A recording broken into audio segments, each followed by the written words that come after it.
د امریکای او د ایران ترمنځ چې کم جنگ روانو په هغې کې ډزبندي شوې ده، خو د هغې اکس اثرات چې دي هغه په پاکستان نه دي پرېوتي، ځکه د خام تیل په ریټ کې چې دا کمي راغلي، خو دلته اکس اثرات نه دي پرېوتي. چې جنگ شروع شو د هغې اثرات چې دي هغه په ټایم باندې پرېوتل، خو د هغې نه وروسته چې دی په مهنګایي باندې اکس اثرات هم نه دي پرېوتي. نو په دې ویډیو کې په دې باندې بحث کوو، ځکه که تاسو وګورئ لاکډاون چې دی هغه په خپل ټایم باندې لګي، په هغې شپې په 9 بجې او په 8 بجې باندې چې دی لاکډاون لګي او دوکانونه چې دي دا بندوي. که تاسو وګورئ نو حالات چې دی هغه اوس برابر شوي دي، ځکه چې د خام تیل په ریټ کې چې دا کمي راغلې ده. د دې نه مخکې هم دي دغه خبره کړې چې زموږ سره د 28 ورځو تیل دي، نو ځینې کسانو ته چې د 28 ورځو دا خو په دغې ریټ باندې ورکوي که نه، خو دوی وایي چې څنګه په عالمي منډۍ کې ارزان شو، نو موږ به په ورځ باندې چې دی تیل به ارزانه وو. نو تر اوسه پورې تیل ارزان نه شو، خو نننۍ ورځ چې ده عددي سره ده، ځکه چې دوی اوس هفته پس چې دی ریټ کمی او سیوا کوي. د دې نه مخکې به دا کال و، بیا 15 ورځې شو، اوس هفته شو. په راتلونکي وخت کې به دا ورځې له راشي، ګنټې له به راشي، بیا به د ټایم سره اوچتېږي او لږي به لکه ټایم چې دی هغه د دې اوس مقرر نه شو، نو هفتې یې راوستی.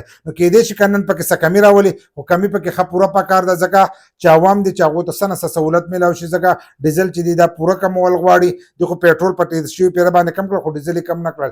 د ډیزل نه چې دی د هغې د وجې نه چې دی په مهنګایي باندې لږ ډېر کنټرول لازم، او مهنګایي چې دی هغه لږه ډېره کمیږي، ځکه ټول کارونه چې دي څه چې کېږي نو هغه په ډیزلو باندې کېږي، خو په ډیزلو کې چې دی کمي نه راولي، خالي په پیټرولو کې چې دی راولي. او پیټرول چې دی هغه د مستۍ شی دی چې هغه په موټرو او په دې شیزونو کې استعمالیږي. د سوارلو د دې ګاډي چې دي هغه په ګیسونو باندې چلیږي، غټ ګاډي چې دی هغه په ډیزلو باندې چلیږي، پیټران چې دی هغه په ډیزلو باندې چلیږي. نو د دې د وجې نه به په ډیزلو کې چې دی په دې کې کمي راوسته غواړي. بل دا د غنمو د کټای ورځې دي، په دې ورځو کې لازم چې دی په ډیزلو کې کمي راشي، نو لږ ډېر به د غنمو په ریټ کې چې دی په هغې کې به هم ګزاره وشي. خو بل طرف ته چې دی لاکډاون لګولی د پاکه زوړ ټایم باندې لاکډاون یې لګولی، د خلکو کاروبارونه چې دی دا هم خراب کړي. ډېر داسې کاروباري دي چې د هغو د شپې د دغه ټایم نه وروسته د هغو کار چې دی دا شروع کېږي. نو هغه لاکډاون یې لګولی، هغې تر اوسه پورې چې دی هغې اوچت نه کړو. نو دغه اوچتېده چې دی دا هم پکار دي. دوی خالي خوشخبري دغه کوي چې موږ د دې ترمنځه ډزبندي چې دا هغه راوستله، لږ د عوامو له چې دی هم خوشخبري ورکړي چې د عوامو ته هم څه نه څه سهولت چې دی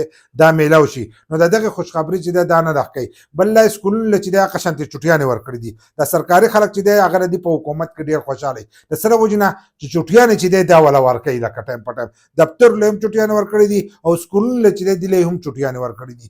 چوټیانې د دې لپاره ورکړي دي دا موږ سمارټ لاکډاون چې دی دا لګولی دی. نو که تاسو دغه لګولی دی نو اوس خو ضرورت نشته، اوس خو د تیلو خبره چې دا ختمه شوه، جهازونه آزاد دي، تاسو ته مخکې نه چې دی هم تیل نه دي بند شوي، او تیل چې دی هغه به تاسو راوړل، او په ریټ کې چې تاسو د هغې اضافه هم راوستې، د بجلۍ په ریټ کې چې تاسو ورسره هم اضافه راوستله. نو بیا دغې لاکډاون ته چې دی دې ته ضرورت څه چې تاسو دغه لګولو. نو اوس والا پکار دي چې حالات برابر شوي دي، ډزبندي شوي ده، د دې هېڅ پته هم نه لګي، کېدای شي بله ورځ بیا شروع شي. نو د عوامو ته خو به یو څو ورځې سهولت چې دی دا به میلاو شي که نه، بله ورځ به بیا وایي چې هغه بیا شروع شو. نو دا 2-3 ورځې چې بند و، نو تاسو له پکار دي چې په دې کې کمي راولئ، او عوامو له چې دی هغو له سهولت ورکوي. نو ډیزلو په ریټ کې چې دا هم کمي راوسته غواړي، د پیټرول هم، او لاکډاون چې دی دا هم اوچتول غواړي، ځکه چې حالن ساعت حالات چې دي دا برابر دي. تاسو راسره هم خپل رایې چې دی دا لازم شریک کړئ.